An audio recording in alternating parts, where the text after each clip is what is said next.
O que faz um livro sobreviver ao tempo?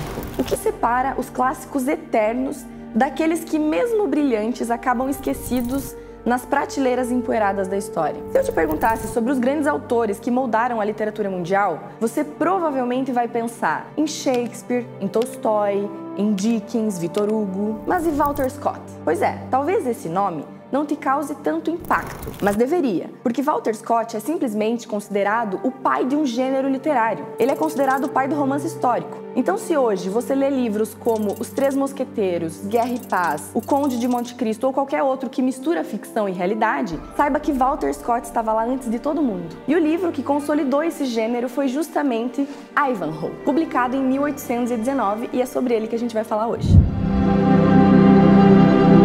Bem-vindos a mais um vídeo no canal do Clube de Literatura Clássica. Deixa eu te lembrar que se você ainda não é inscrito, já se inscreve, deixa o seu like e compartilha esse vídeo com seus amigos. Nesse vídeo hoje, então, nós vamos falar sobre Ivanhoe, do Walter Scott. E antes de qualquer coisa, se você já ouviu falar sobre esse livro, pode ter estranhado a forma como eu estou pronunciando esse nome, Ivanhoe.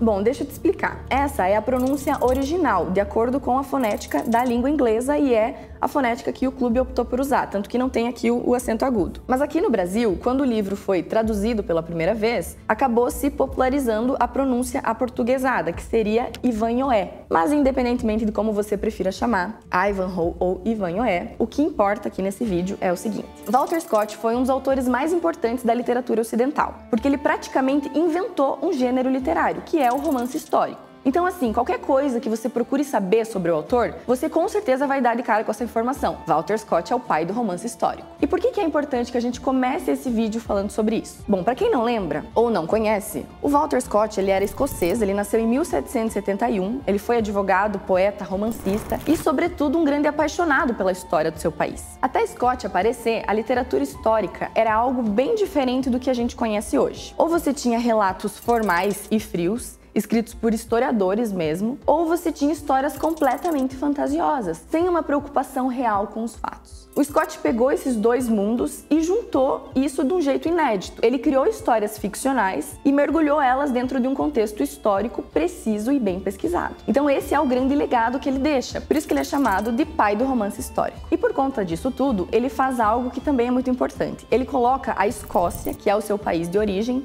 no mapa da literatura mundial. Antes dele, a Escócia era vista como um lugar remoto da Europa, com pouca relevância cultural. Mas os seus livros vêm e mudam isso, justamente pela pegada que ele tem de retratar tudo o que já tinha acontecido. Então ele resgatou lendas, ele resgatou personagens históricos, tradições do país, e ele foi criando narrativas que encantaram leitores no mundo todo. Inclusive, um dos maiores exemplos disso é Waverley, de 1814, que é uma série de romances históricos, 28 romances, se eu não me engano, escritos pelo Scott. É um livro que, além de ser pioneiro nisso de ser um romance histórico, ele realmente colocou a Escócia no mapa literário, porque ali ele lida com várias fases diferentes da história escocesa. Ele consegue caracterizar as pessoas da região, o seu dialeto, os seus costumes, enfim. Ele joga luz na cultura escocesa que não era muito conhecida. Até uma curiosidade é que o impacto de Waverley foi tão grande na Escócia que a principal estação de trem de Edimburgo, que é a capital, recebeu esse nome em homenagem à obra. Então é muito legal, né, a gente falar sobre isso, porque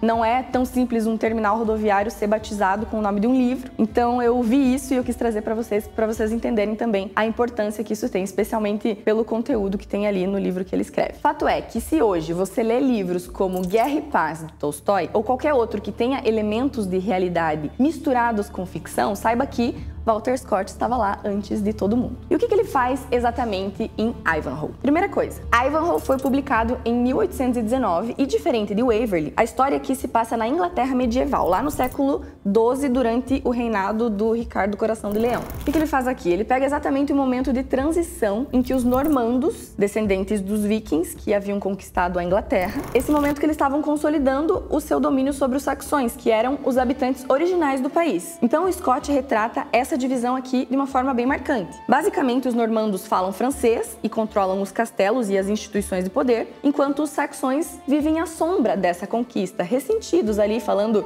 uma língua diferente e sendo tratados como cidadãos de segunda classe. E aqui o que me chama a atenção? O Scott, ele não estava escrevendo sobre a sua própria época. Vamos lembrar, o livro ele foi publicado no século XIX e ele contava uma história do século XII. Então veja o que ele faz. Ele foi buscar num período histórico completamente diferente do dele e reconstruiu o que ele foi encontrando com detalhes impressionantes. Então isso, na minha opinião, é o que faz esse romance aqui ser tão grandioso. Então assim, aqui, além da gente ter tudo que uma boa história medieval precisa, né? Tem direito a tudo: cavaleiro, torneio, castelo, resgates dramáticos, vilões e, claro, uma donzela em perigo. Também é um livro que ajuda a definir a imagem que a gente tem da Idade Média até hoje. Então, quando a gente lê uma boa história medieval como essa, a gente aprende muito. A gente pode não perceber, mas o que o autor fez foi pegar elementos históricos reais, como a existência de Ricardo Coração de Leão, por exemplo, que foi um rei da Inglaterra, e colocar isso no meio de uma ficção. Então ele vai costurando essas coisas reais, como isso do rei inglês, o conflito entre saxões e normandos, que é o pano de fundo, né, da história, e foi algo que de fato existiu, os torneios, os costumes, as vestimentas. Ele traz questões críticas também, né, como o antissemitismo medieval. Isso é muito significativo. Na Europa medieval, os judeus, eles foram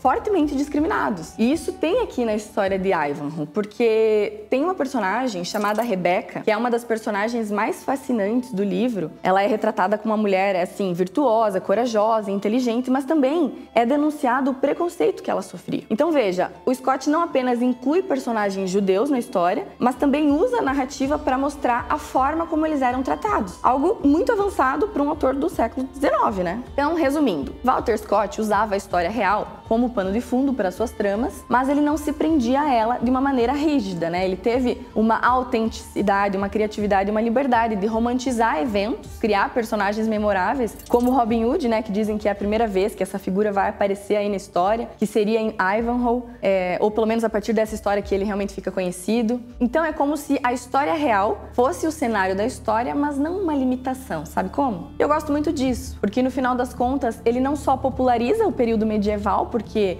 coloca isso como um cenário para as histórias, mas ele também cria uma estética que foi absorvida por muitas pessoas depois, né? Foi absorvida em filmes, em teatro, na Disney, né? Quantos filmes que a Disney já produziu sobre Robin Hood. Então toda vez que você vê um Robin Hood por aí, charmoso, heróico, lutando contra a tirania, roubando dos ricos para dar para os pobres, tem um pouco de Ivanhoe ali. Toda vez que você vê um filme sobre a Idade Média, com torneios, castelos, heróis com armaduras reluzentes, tem um pouco de Ivanhoe ali. Ou seja, quando a gente tem contato com esse tipo de informação da Idade Média, lendo livros ou assistindo filmes, a gente precisa lembrar que por trás dessas histórias heróicas, dessas aventuras, tem a contribuição de Walter Scott, tem a contribuição de um autor do século XIX que usava o passado para falar do presente. Agora, se Scott foi tão inovador, por que muita gente não conhece ele? Eu vou confessar para vocês, eu não conhecia o Walter Scott. Se não fosse pelo Clube de Literatura Clássica, eu não teria conhecido essa obra, né, Ivanhoe e toda a sua importância. Até o autor Otto Maria Carpo diz que o Walter Scott foi grande apenas no seu tempo. E ele fala isso porque ao longo do século XX, os seus livros eles passaram a ser vistos muito mais como uma literatura infantil. Então muitas adaptações simplificaram, né, a história.